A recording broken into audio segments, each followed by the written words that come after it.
We have done shows all week long with 0 games, so I never want to hear about load management ever again. Run it back starts now. Run it up, then run it back. Run it up, then run it back. Run it up, run it back. Happy Wednesday morning. Oh, look at this lovely panel of all black shirt wearing gentlemen. We have Stadium Insider Shams Charania. Very, very serious. Are you still on the road, Shams? I am. I'm in Park City, but I'm flying home today, this afternoon at 2 p.m. Did you get skiing in? Yeah, did you ski, Sean? I did not get skiing in. Yesterday was super busy. By the time I could get a chance, it was like 2 p.m. It's snowing like crazy out here, so I did not get a chance. But I will be back eventually, hopefully. Someday. Chandler P. in his bizarre art museum situation that we've grown to love over the last couple weeks. And Eddie G. in a very cool looking spot, Eddie G. I like that for you. I like it a lot. All right. Thank you. Location undisclosed. No games. We got, yeah, right?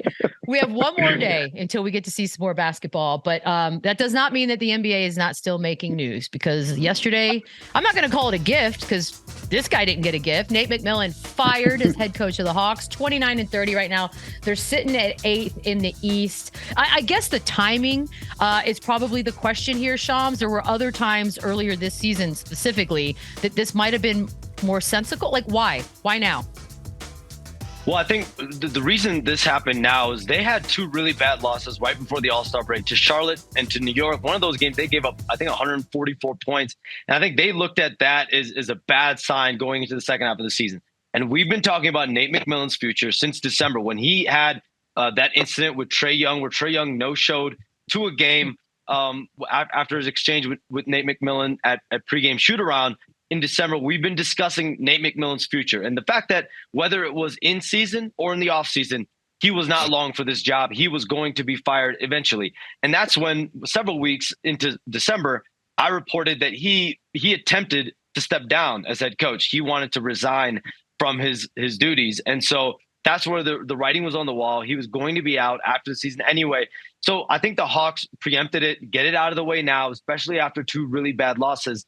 And so they're going to start a search. They are trying to make a hire in season. And so a few guys to really look at: Quinn Snyder, Kenny Atkinson, Charles Lee, Jordi Fernandez. This is a team that's 29-30, 8th in the Eastern Conference. A lot of turbulence.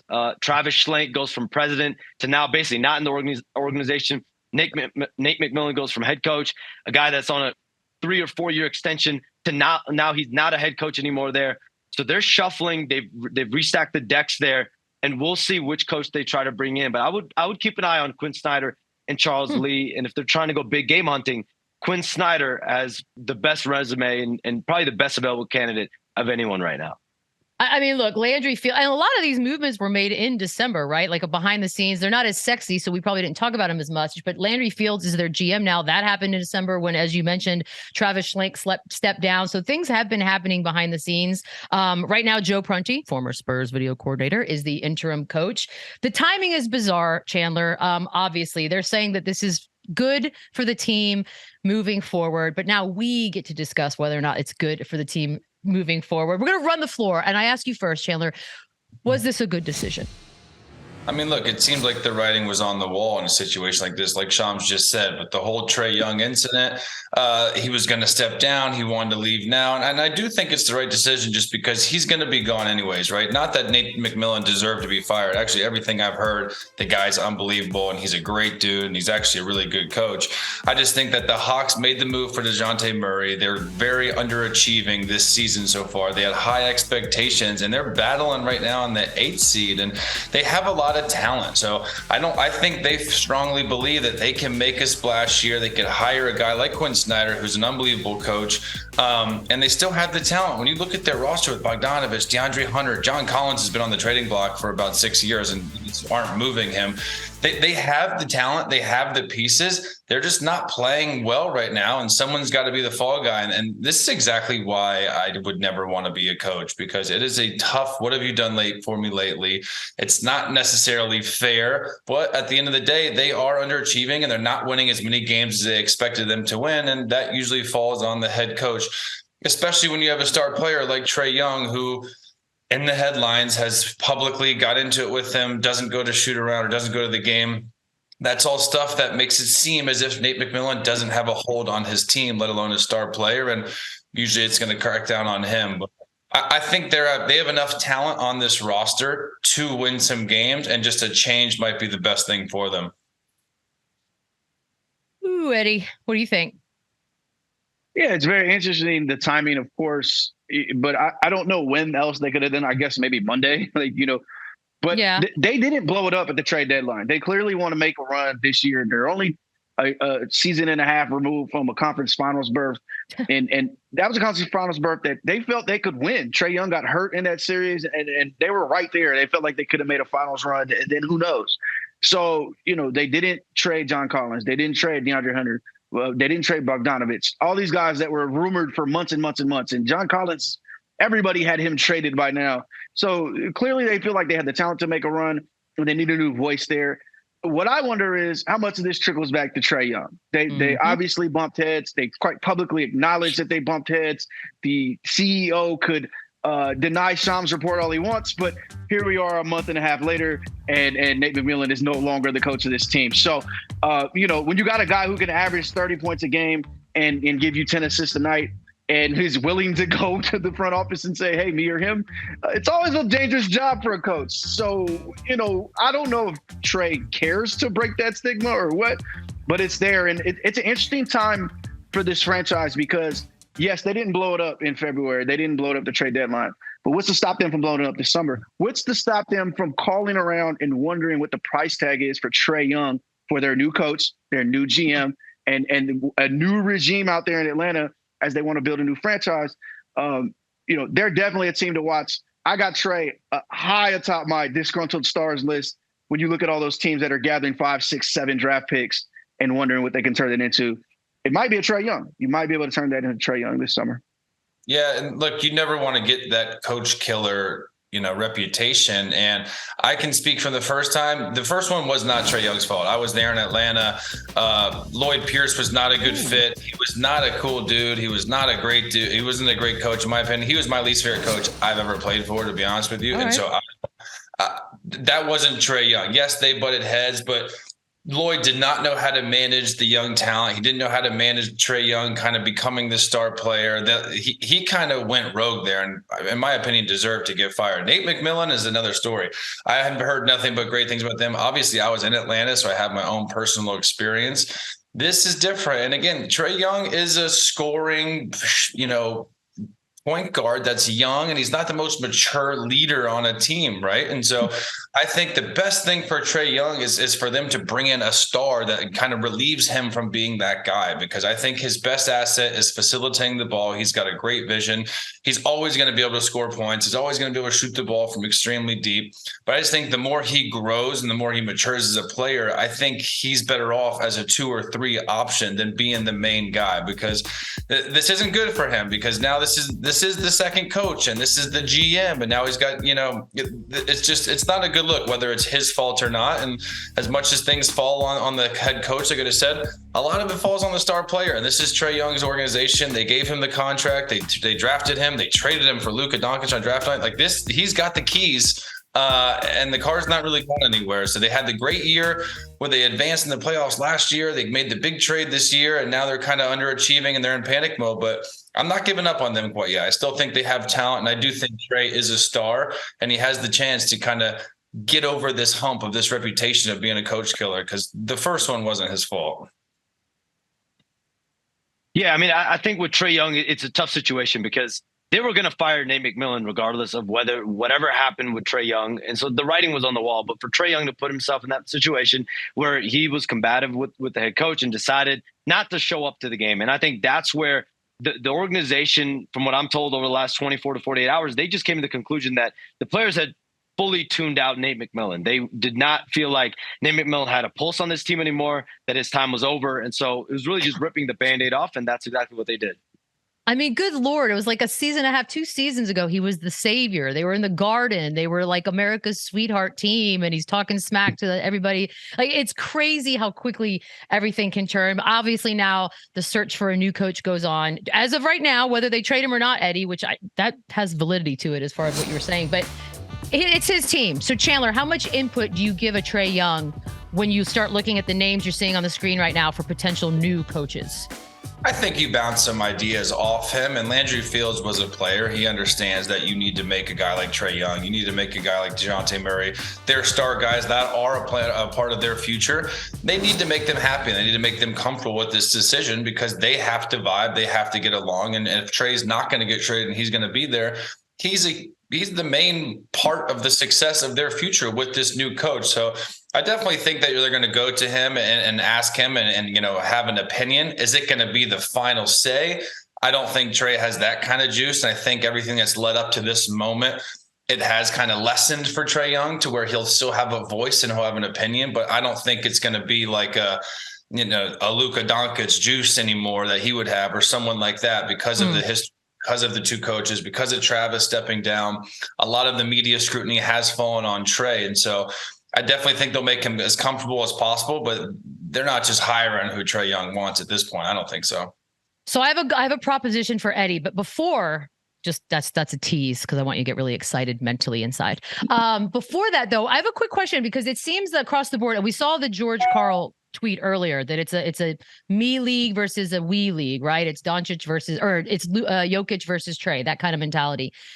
A lot of people love Nate McMillan. Like I've heard nothing but positive things. If you're an up and coming coach or one of these guys on the list, do you take that into consideration if offered this job, or is the ego of a coach such that you think it's not going to affect me? Chandler, what do you think? Like, is that coaches more than most? Like, do they even take that into consideration? Yeah, if I'm a young dude like Lee from the Warriors and I actually have an opportunity to get a 3 to 5 year deal and with all this history of Trae Young, it's almost like Trae Young is like Kyrie Irving now where he's got to behave. He cannot have another coach. They can hire a young guy, and I think before they fire the next coach, I think they would trade Trae Young. So yeah, I would take it. You kidding me? To get a head coaching job on a team with that much young talent in a great city, I'm definitely taking it because I firmly believe like strike three, and whether it's Trae's fault or not, I think the next coach they hire, that's who they're gonna roll with this roster, and whether they make a move or not for Trae, that's up to him and how he meshes with whoever they hire. It's the I can change him. I love it. Okay, Eddie, the movie Eddie. This is the scenario I present you with. You are offered the moment. You want to coach the Hawks or what? Yeah, I'd coach the team that Dwight Howard plays for in China. What are you talking about? Of course, I'd coach the Hawks. Of course, I'd coach the Hawks. This is a team with talent. This is a team with a style of play that has shown it has worked, and two young all-stars who we know are talents in the league in one of the most important positions. So it's absolutely an enticing job, and especially if you can build that relationship with Trae and go from there, or like Chandler said, walk in knowing that, there's only so much left for him to do before, they go get somebody else from me. I think it's, probably the best job available right now. All right, fair enough. Okay, we're going to do a little under pressure, insert David Bowie right here. Just imagine it in your brain playing. So I start with you, Chandler. Which player, we only have 22, 23 games left. Which player is under the most pressure to win a title? I think it's Jokic. I think we continue to see what he does during the regular season. He's never won a championship. He's 21 and 27 in the postseason. We're talking about one of the all-time greatest centers of all time, possibly a back-to-back-to-back MVP. That is all fine and dandy, and he is a tremendous talent, but you're going to eventually, to be one of the greats and to be compared to these guys, you're going to have to go deep into the playoffs. You're going to have to get to the conference finals, and you're going to have to win NBA championships to be up there with the Shaqs and these other bigs that you want to kind of be in the same breath as. And so I do think there's a level of pressure for him because he's a regular season player. He's the best player the last 3 seasons. And in the postseason, he's not really the same, and he doesn't really win, and he doesn't get to the finals, and he's not advancing. So I think this is a big year for him. They've had the best team pretty much all year long in the Western Conference. I don't really see a team besides Phoenix and the Clippers, maybe the Warriors, maybe the Grizzlies. There's no front runner to kind of win the West, so it's wide open. So if there was ever a year for him to kind of solidify it and win the conference championship, then it's going to be a tall task to either beat one of those teams in the East. But to me, it's Jokic, great regular season player. To be a great, you got to win championships, though. And he was missing guys. Like, I think that was the frustration too. And they're healthy right now. So that's a big part of it. Eddie, who do you have? I have James Harden. You know, we're talking about a former MVP, still in his prime. He's only 33 years old. He looks rejuvenated. He's on his third team in 3 years, and he asked out of the 2 previous teams because he wants a title. He has a team now that is capable of winning a title. And they even got rid of one of their biggest adversaries in the Eastern Conference, the Nets, when they broke up. So, you know, what is, at this point, what are we waiting for with James? What more could he ask for? It's time for him to step up in the playoffs, beat his reputation, which I think is somewhat earned of you know, being a playoff choke in a sense, and also prove that his style of basketball can win 4 playoff series. You know, one of the things I do hang my hat on when it comes to James Harden, he won more games against KD's Warriors than LeBron James did. Like, so he went as far as he could take those teams. He just lost to an all-time great team, but he has a real opportunity now to make a run. He has a great co-star. Maybe, honestly, he's the co-star, but he has a great star next to him in Joel Embiid, and he has more than enough to win the title. It's time for him to do it. And the crazy part is we know we're going to get incredible performances from Joel in the playoffs. We know we're going to have exciting stuff from Tyrese Maxey. It really rests on James to set the table for everybody and to kind of do his part and push the team to the next level. Yeah, I mean, Chandler, we've seen Nikola Jokic get to the conference finals. We haven't seen this Joel Embiid era and this James Harden team get to this to the conference finals. So that's the goal in Philadelphia. Like, that is the benchmark to get to the conference finals. And so if they're losing in the second round, the first round, and then that's when the questions will come back into play when you talk about the coaching staff, you talk about James Harden's future. So I think there is a lot more unanswered that could occur if this team falls short of expectations. With Denver, we know what they've kind of been year in and year out, but for sure, Nikola Jokic, that's the next step for him, you know, in his path to greatness, is trying to compete and get a championship. Feels like that for that entire Denver team. Like, they just seem to be in that weird purgatory until they do it, that we don't respect them the same as we respect other teams, perhaps. Coaches, Chandler, which coach is under the most pressure to win a title? I think it's Doc Rivers. I think for all the reasons that Eddie just touched on, they have a very good team. They have guys in their prime. They have the most dominant big Joel who can win you games. And Doc Rivers, we all know he's blown three series being up 3-1. There's a lot of pressure on them. He's been there before, but this is arguably his best team outside that Boston team that he's had, and they have a chance. Like, basically everything that Eddie just said. They got James Harden rejuvenated. They have young talent, they're deep, and they have Joel Embiid. Like, there's no real excuse besides having to go through Milwaukee or Boston, because I think whoever wins the East this year is going to win the NBA championship. And I just find it that Doc, I think it's his. This is his time. And again, hopefully they don't get up 3-1, because if he does it for a fourth time, I don't know, man, that would be tough. But I think there's some pressure for him. Eddie? Why are you smiling? Because it's the same. I gave Chandler his argument. You're welcome, big fella. But it is the same. I mean, that team is built to win a championship. They're built to win now. They made the trade, the Ben Simmons trade. Then the interesting nugget there is a lot of the Ben Simmons breakup did rest on Doc. And then there was a lot of grievances going his way from Ben and within all the reports and all that stuff. But they bought high on Doc Rivers. And you look back, that title is now 15 years ago. So he's been resting on that. And look, it's a title. They won it. It was a great run, and they were a great team.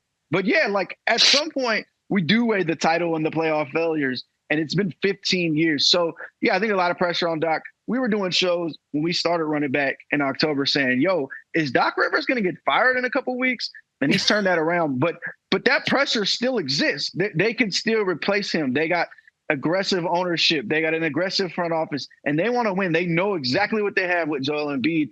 So it would be nothing for them to go wonder what Quinn Snyder's doing. Go ask Ime Udoka if he's ready to come back. Go figure out which next big name coach would want to coach that team. And so yeah, there's a lot of pressure for him. I think it's him, and I think there's a gap between him and the next guy too. It's crazy. Phillies feels like they're in a good spot, right? There's drama going around the league, but they're just sort of quietly getting the job done. But inevitably, I feel like the time of year comes around, Doc's job gets questioned. You know the stat, though. The Eagles losing the Super Bowl, the Phillies losing the World Series. I think something MLS, else. it was soccer. MLS lost.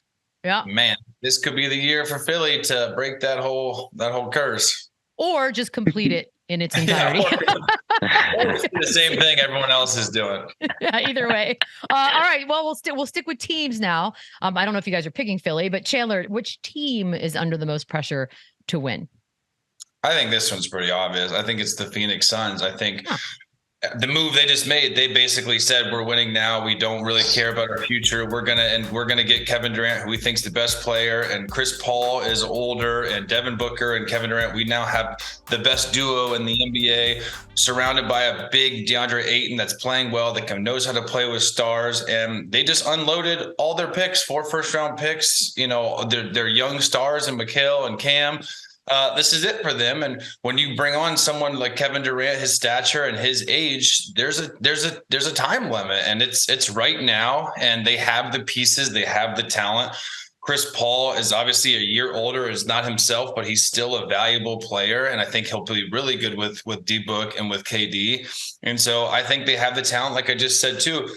The West is wide open. Denver's a great regular season team. I love what the Clippers did, but I think it's going to come down to Denver, the Clippers, and this team right here. But they made the move. They made the splash to basically solidify that we're all in on this year. Phoenix. Eddie, you agree? Please say no. Yeah, I mean, I have to. I hate to, but I have to. You make that move, you trade for the best player or one of the best players or however you rank them.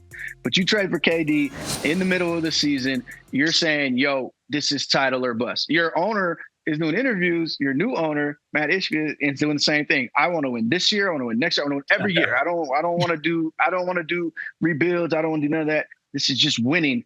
And so you put that pressure on yourself, and they're right to. And the only reason we don't have Kevin as the most pressure to win is he has titles, and it's Chris Paul. It's like, well, he's third in the pecking order now. I don't know if it's necessarily his pressure or whatever, but as a team, when you make that move, you're absolutely saying, yo, we're the team that went all in the trade deadline. The Mavericks, you could kind of say, but they got him for a steal. They got Kyrie for a steal. They bought low. They knew it. But the Suns are saying, we traded our 2 future wings. One guy who we think could make an all-star team, win a Defensive Player of the Year award. He's that great. We traded all of our draft picks. We're saying this is our team right now. So they put the pressure on themselves. It's not really even us saying it. The pressure is on them to win a title, and I think they want it that way. That was their plan. Well, this is year 4 of, to me, the Kawhi Leonard, Paul George regime. Year 4. They have to have a lot of pressure as well. I think Phoenix, for no doubt, all the reasons you guys just mentioned, they have a lot of pressure. I think that team has a couple more years of shelf life. This is year 4. Kawhi Leonard, Paul George, they have not been able to get past the conference finals. Kawhi Leonard's missed time. They've been in and out of the lineup. So I wasn't going to make a pick, but to me, the Clippers and just everything that's gone on the last 4 years, you're going to be entering year 5 next year and no championship. Ty Lue, he's been pretty vocal about the frustrations that he's had just dealing with the ins and outs of players in the lineup. So I think, you fall short of expectations this year. You have a whole set of questions. Whereas Phoenix, I will say, even if they don't get to the finals or lose in the conference finals, you know where their team is at. You know where their focus is at. Right. Like that just got put together. So if they didn't make it, it wouldn't be shocking. I like the Clippers pick, Shams. I feel like I can't believe it's year 4, but let's just say you had a runner-up, Eddie. Let's just say it's not Phoenix. Is there anyone else that you think is under any kind of pressure right now? Because I feel like there's one. I mean, Shams just sold me. I think the Suns might be the runner-up now. We've all been a great sold. argument, especially when you watch Shai Gilgeous-Alexander be an all-star this year at 24 and know that you traded him away for Paul George. Yeah, I'm gonna go with that. I think I picked another team before, but Shams just blew me away with that argument. I feel bad now that I didn't come up with Clippers earlier. What was that because they're quiet. And you look at the other contenders like Boston's they have a new coach.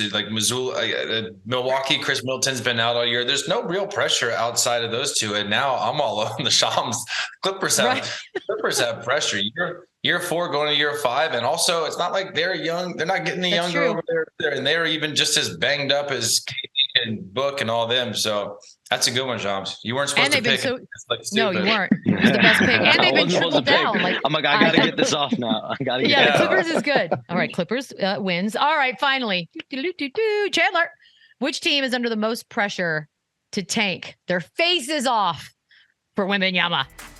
See, this one's, I think it's your Spurs, Michelle.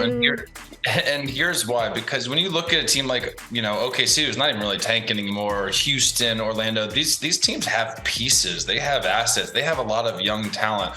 When you look at the Spurs, this is it. They have Keldon Johnson, they have Vassell, they have some guys, but this reminds me of the tanking year to get Tim Duncan. This could be a franchise changing piece. I think I saw something yesterday. The guy, he actually measured at 7'5" or something. Like this is who you want. This is the misery you go through of a season like this. This is why you trade all your assets to put yourself in a position like this. And like I said, Orlando has Paolo and Franz and those type of guys. Houston has Jalen Green. They have talent. When I look at the Spurs, this is tailored to get this kid. So I think they have the most pressure because without him, it's going to be another year like this. And with Jeremy Sohan, thank you. It's probably going to be another year like this, but at least the future is bright. Okay, well, we have like 4 19-year-olds, so I mean that's a bright future right there, and I'm not even exaggerating, by the way. Look, it hasn't even been a year of misery. It's actually been sort of fun to watch young kids try really hard and be hungry, and at the same time, inadvertently sort of accomplish, I guess, a goal perhaps of maybe getting one step closer to Wembanyama. I will say this about Wembanyama: 7'5" makes me so nervous. Like, am I the only one that saw that yesterday and think, oh my God, I worry for the health of a 7'5" human being. Am I wrong? Anyone please tell me I'm wrong. It's tough because Chet just went through the same thing and he's not 7'5". So when you have a frail body like that, it's definitely a little concerning, but no, I just watch this kid play and just see that. Don't see the potential injury, and I think he'll be fine. Well, if we get a repeat of the Tim Duncan times. Right. And it's the race for Sace, ladies and gentlemen. Eddie, we don't care about your opinion. We're moving on. We're taking a break. Shams with the scoop on the feel-good story of yesterday in the coaching world. All of that when Run It Back returns. Welcome back to Run It Back. Yesterday, it wasn't all sad and bad news in the coaching world of the NBA, Shams. You had some good stuff to report. Yeah, Jacque Vaughn has agreed to a multi-year extension, a 3 or 4 year deal with the Brooklyn Nets. This comes after he was promoted to full-time head coach early in the year, after taking over as interim head coach for Steve Nash. I mean, just the way that he was able to turn around the Nets season. Of course, it was derailed. Kyrie Irving asked for a trade, at least the departure of Kevin Durant as well. So their season has been derailed. There's no question. But they brought in some new talent: Mikal Bridges, Spencer Dinwiddie, Dorian Finney-Smith. So they brought some bodies there to try to turn this season back into respectability. And they still are in the playoff hunt in the Eastern Conference. So you have to give it up to Jacque Vaughn, the culture he's created there, the accountability, and everything that he's done from a communication standpoint to really turn around. It's been night and day in Brooklyn since he's taken over for Steve Nash. Yeah, they should name the street after him for everything that he had to put up with this entire season. Like, Eddie, seriously, this man is too good for this team the way things have gone down. Is he not? I mean, he's dealt with a lot. And not even just this year. You remember, Shams remembers him coaching them into the playoffs in the bubble. People wanted him to get the job then. And then obviously that summer, Steve Nash got the job. And he got the head assistant job and was coaching the defense for them. But he's coached this league before. He's done a great job. He's worked his way back to the big chair. He deserves this job. And when you listen to guys talk about the way he's connected with the team, the way he's connected with the staff, a staff he inherited, he hasn't even put together his own bench over there. Everybody loves him. To a man, everybody loves him. And he's a huge reason for their turnaround this year. And he has a real opportunity now to build his own team, put together his own offense, his own defense, his own staff, and with a lot of young legs. And that can be a scrappy team going forward. And if they land that star, if they put together all those picks, and I know they had to use a star to get all those picks, but put together all those picks and they get another A-level star, that's a team to watch for going forward. And Jacque is going to be the right guy, I think, to man the ship there. I mean, they're definitely a likable team, very much so at this point, Chandler. What do you think as far as pieces wise? Does he have enough? Is he, like Eddie said, they need just that one big star? What are they missing?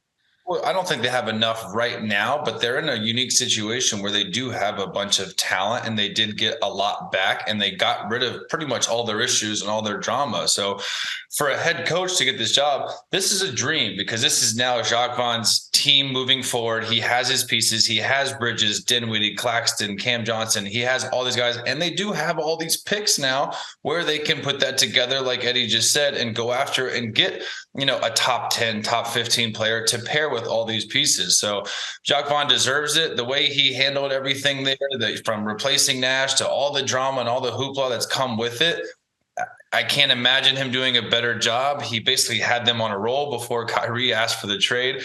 He deserves it, and he's shown, and he's a player's coach. Everything I know about him, I love the guy. He's a player-friendly coach. He's great with X's and O's, and now he has this opportunity where he doesn't have to tank. He doesn't really have to rebuild, and he's got a lot of assets to better his team. So congrats to him. And this is a great job, and obviously a great town.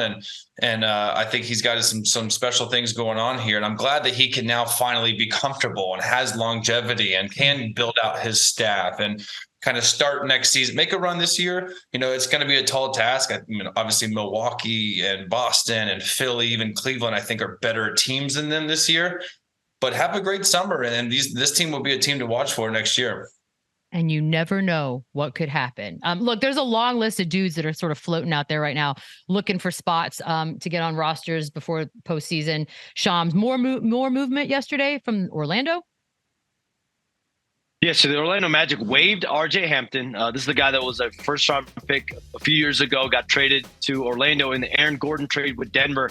And so he was out of the rotation. They were looking to trade him or waive him before the start of the year. He ends up getting waived. He's had a pretty good year in the G League this year. He's put up numbers when he's got opportunities as well. But he will now become a free agent. The plan is for him to sign for the remainder of the season with the Detroit Pistons after he clears waivers. So he's off the board right now. And several other players. Chris Dunn, former number 5 overall pick.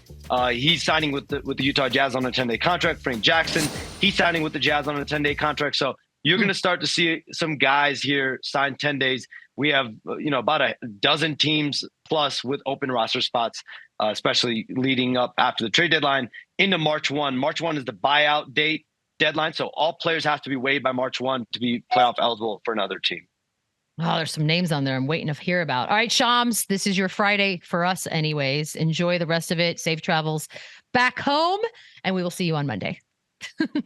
You guys, however, that man has a family. It's the pre-All-Star. Look, it's just a good excuse to show some awesome videos of embarrassing moments. Boom, John Morant. It's just another tease. Oh. When was this? It's the core stuff he does. He does the core where he all the way back, just all the stomach muscles. Just yes. This just honestly, it's annoying because we'll never see him in the dunk contest.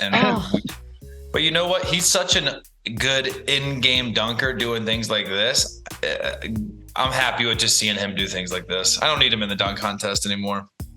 Well, no, he could be on the one-on-one contest and then do that on one-on-one. I'll do that. That's fair. Yeah, I'd like him in the dunk contest still. Me too. I'm sorry. I'm not giving up yet. Not yet. Jason Tatum on Jarrett Allen. All right, littler, bigger. Yeah. Nice collection of posters for JT this year. This was in crunch time too. And so, yeah, that's tough. That's a legit shot blocker. He's dunked on everybody. He's got everybody.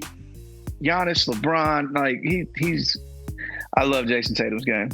Game on the line, 7 seconds, and you're going body to body with one of the best shot blockers. Yeah, remarketing. This is Euro crime right here. It really is. You hate to see it. Yo, you know what my big takeaway from the All-Star game was? He was at home. He looked like he deserved to be there. He fit in athletically. He was hitting shots. He had a time of his life. He missed the game winner. He wasn't quite there. But athletically and he belonged, and so I'm happy for him. Did you peep he caught the alley? He missed it, but he caught an alley oop and tried to windmill. I was like, since when does he? Yes, bro. He had a couple nasty dunks in that game, but that was that shocked me. I was like, whoa. So I like Lowry. He got caught up in the vibe. Aaron Gordon.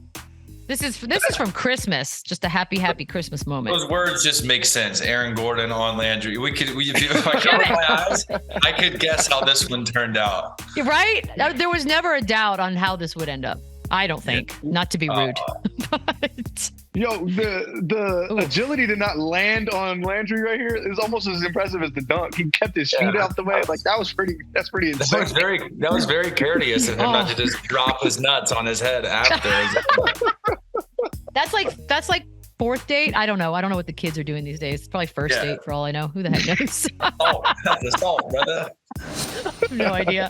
Shaden Sharp, we did not get to see him, but the one that got away. The one that just said no. Mac McClung better send him some of that money. He better be happy. Although, you know what? Put that $100,000 with my boy because he would have. I swear he would have won that dunk contest. So. I don't know. I think Mac McClung was such a bizarre spectacle. I think he still would have won. Will there be a day that one of these kids can do a flip and dunk or something? Like I feel like we're getting closer. In the contest Starship or like Troopers? just like this kid is so bouncy and so long. Damn it! Why didn't I think somebody can. Somebody's doing it. They're just not in the NBA, which is why we have to open up the slam dunk contest now to like all of it. Everybody who's even trying. Yeah, well, we're going to open it even more now, apparently. All right, taking a quick break. When we come back, Eddie and Chandler will separate the contenders from the pretenders. And run it back returns. Run it back, run it up, the running back, run it up, run it back, run it up, run it back, run it up, run it back, run it up, run it back, run it up, and run it back, run it up. Well, we only have about a couple dozen games left in the regular season. The Eastern Conference standings, as of right now, look exactly like what you're seeing on your screen right there. So it's time for a little you buy in that. And we've talked Sixers, Celtics, Bucks, so we're just going to jump back down to Cleveland. Chandler, are you buying the Cavs as legit contenders in the Eastern Conference?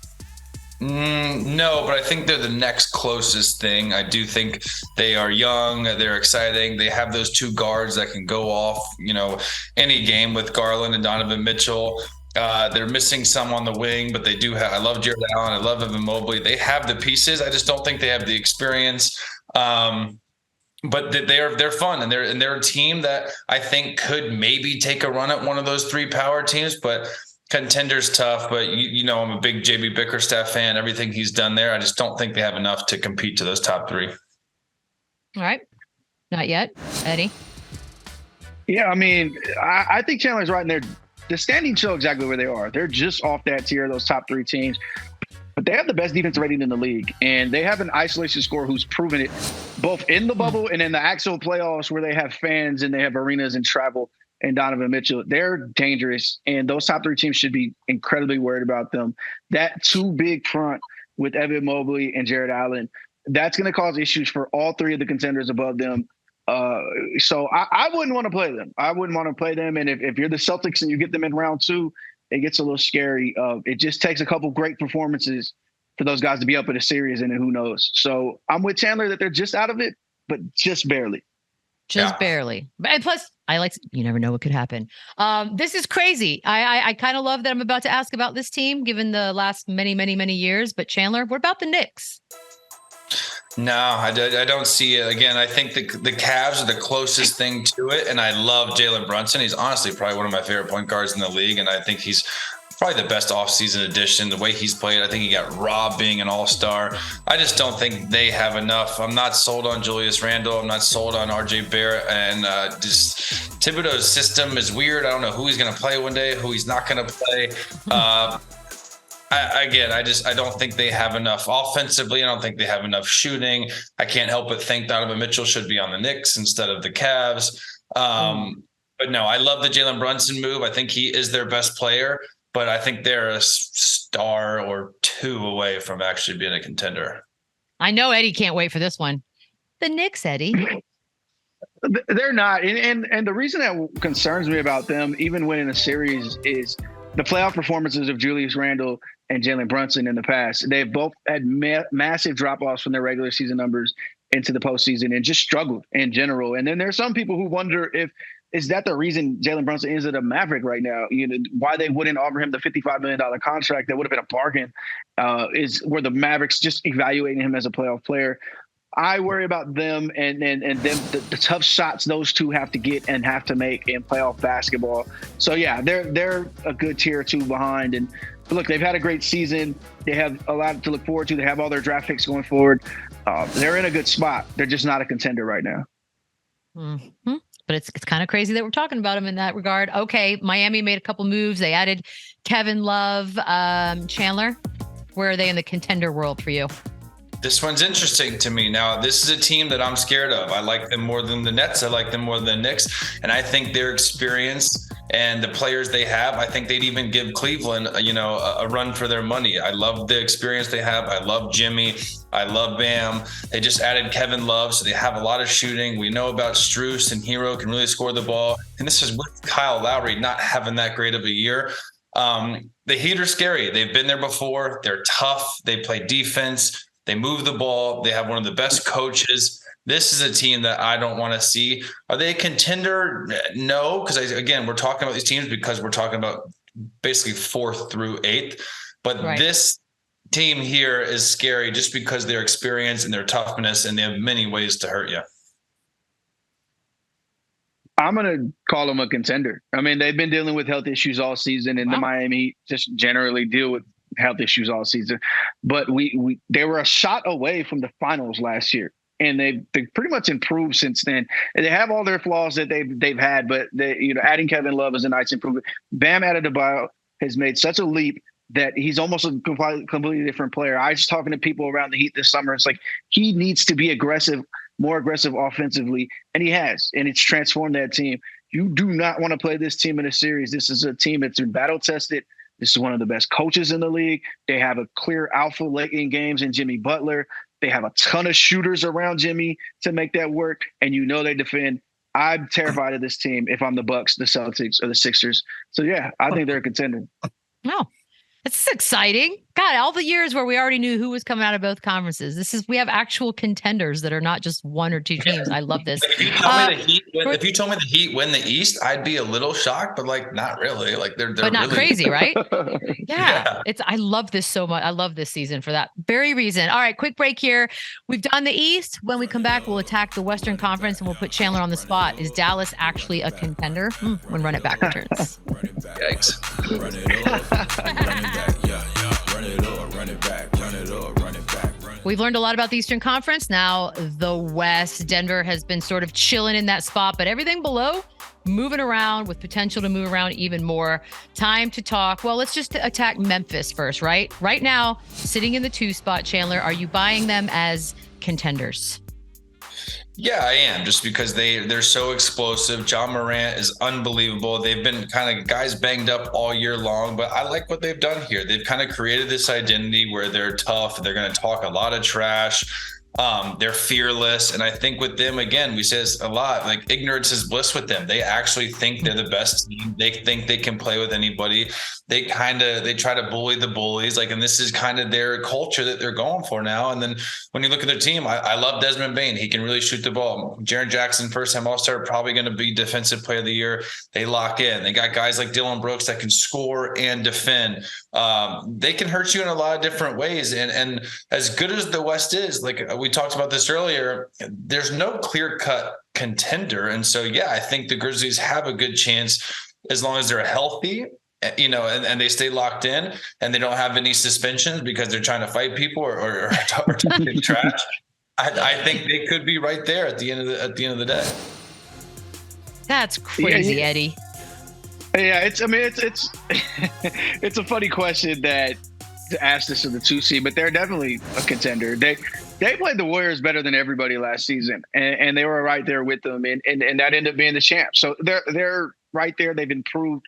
I think, look, they're simple. Ja Morant's going to go left. He's going to get in the paint, and they're going to find open shots. They're going to do well.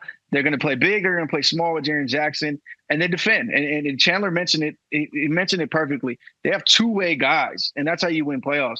Desmond Bane, yeah, he's a great shooter, and he's an offensive player, but he defends. And the same thing for Dylan Brooks, same thing for Jaren Jackson. And they're able to cover up whatever small holes that Ja Morant has, and they're dangerous. They're one of the best teams out there. I'd take them over Denver. You know what I mean? So if I'm taking them over the 1 seed, they're definitely a contender. Wow. Okay. I mean, now I just want the playoffs to start. All right. What about one of the surprising teams of the year, Chandler? Sacramento. Yeah, it's funny because Eddie just said it's funny to ask if the second seed is a contender, which it is, but now the third seed I don't think is a contender. So it just kind of shows you the teams being banged up. And listen, the Sacramento Kings have had a great year. They have really developed this roster with 2 stars, 2 all-stars. They've surrounded them with shooting, young, athletic guys.